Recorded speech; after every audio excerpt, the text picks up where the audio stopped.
Inventables were very generous and sent me an X-Carve at no cost to me in return for an honest review of the unboxing, assembly and getting started experience. Other than that, some links and the pre-roll, there is no restriction on what I can or can't say about the machine, which is nice. They're genuinely interested in the honest opinion rather than selling my soul for a free machine.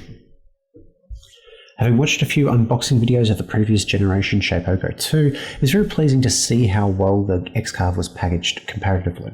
Everything was in its own little bag and most of the components were grouped in boxes, so not everything needed to be opened all at once. The only improvement I could see here is maybe colour coding with stickers, some of the little bags that the screws were in so that they could be referred to by colour in the instructions, but that's really just nitpicking.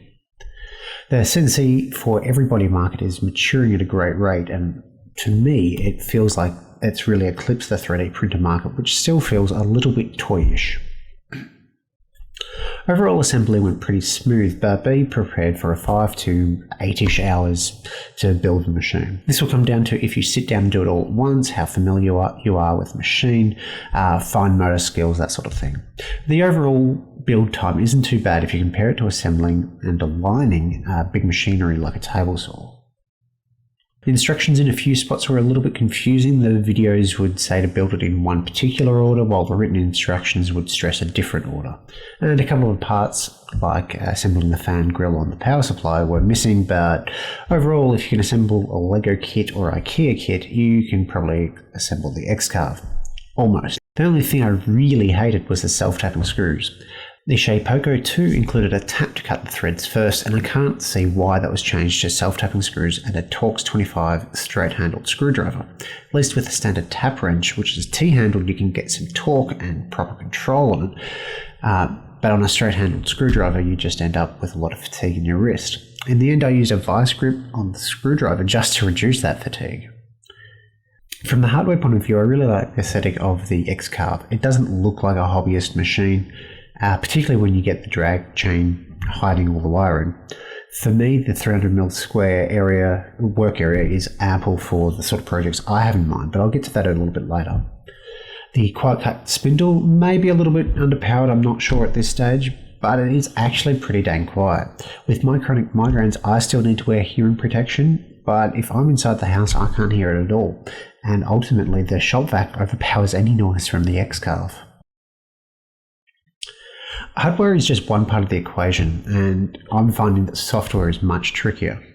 Inventables have created Easel, a free web-based app which actually works fairly well at the tasks it's designed for, which is importing SVG, selecting a few settings, and it gets the machine cutting. It is also a really simple, stupid type machine setup and diagnostics, which was really nice to make sure that I had the X-Carve properly wired and all of that. Easel combines some basic CAD, CAM and machine control in one, while most other programs such as Meshcam, PyCam, Universal G-Code, Sender really only handle one operation in the whole toolchain. So to replace Easel requires 2, 3, 4 programs to get it all done. That being said, there are a few things I'd like to see improved in Easel. The material list is fairly limited. It has maple and walnut, which is great, as well as a couple of other timbers, but those aren't timbers that I can get locally. It'd be much nicer if I could create my own materials or share them with the community so that we as a community can find the most optimized settings for the X-Carve for certain materials. While it handles 2.5D operations just fine, there is no 3D carving or additional settings where you can do a finishing cut or have a 2-stage cut operation where you change the end mill that you're using. And to me, this is probably the biggest limitation of the Easel software. One example is the clamps that you can see being cut out in the video. Now, they still need to have a taper on them, and in the instructions for that clamp project, they were just standard to get that taper so that it'll clamp properly without blocks at the back. Realistically, on a CNC, there's no reason for that. It's purely a software limitation. The hardware can do it just fine. So this means that you need to end up using something like Meshcam to take that 3D object with the taper, then use G-code to send that to the X-Carve. And compared to Easel, this is quite a clunky setup, and I'm having a few problems with it. The code that Meshcam is generating seems to be about 5 mil higher than any material that I throw at it. It's not quite zeroing, I'm not quite sure. But overall, there is a learning experience with most machines, be it a table saw, bandsaw, lathe, and I don't think this CNC is any different from that regard. It has a learning curve, and it just takes a bit of time to get used to it.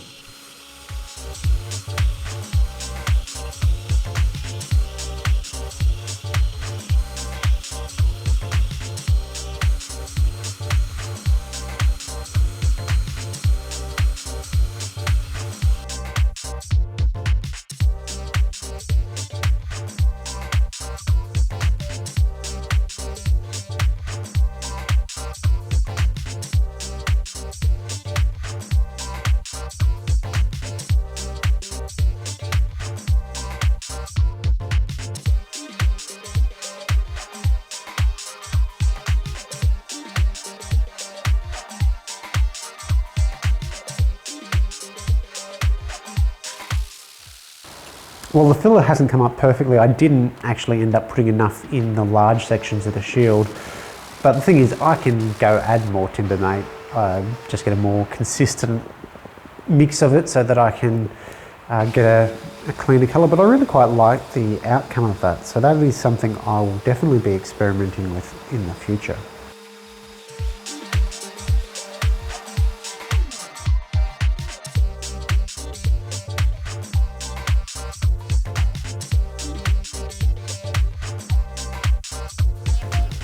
So overall, I'm pretty impressed with the X-Carve. I was a little hesitant of the assembly process. There are a lot of parts, but really it did go together a lot like a Lego set, with the exception of the self-tapping screws being the one problem.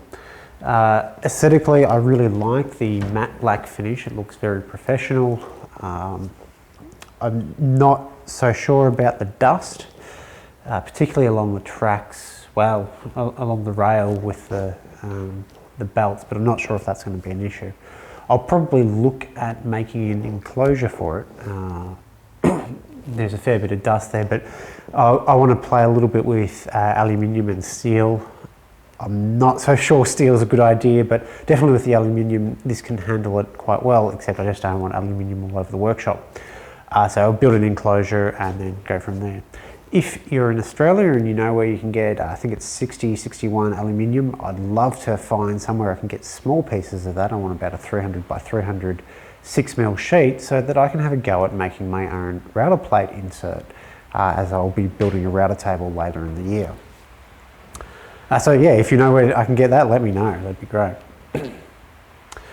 Really the only concern I have is this with the fans is going to get a little bit dirty and it's a bit messy. I'm thinking I might, when I build the enclosure, I might even build a box where that'll all go underneath. But otherwise, it's a fairly compact unit with a fair bit of capability. So thank you to the guys at Inventables that sent this along. I'll be delving into the software side of CNCing a little bit more, but that'll probably be additional videos to the project video and to the wrap up or quick tips. So if you are interested, let me know, but I will preface them with CNC in the title so that if you're not interested, you can probably skip those. Specifically, I'll be looking a little bit more in detail about how Gerbil and Universal G-Code Sender work. And I am considering writing my own G-Code sending program so that I can really get down to the nuts and bolts of how everything works from the programming side of it, as well as adding a few extra features that G-Code Sender currently doesn't have, like sending notifications to my phone so that I know I can come down from my study upstairs when a job is done and take care of things. Little bits and pieces like that. So if you are interested, that'll probably be, or that will be in .NET if I do get there, so C# specifically. Thanks for watching.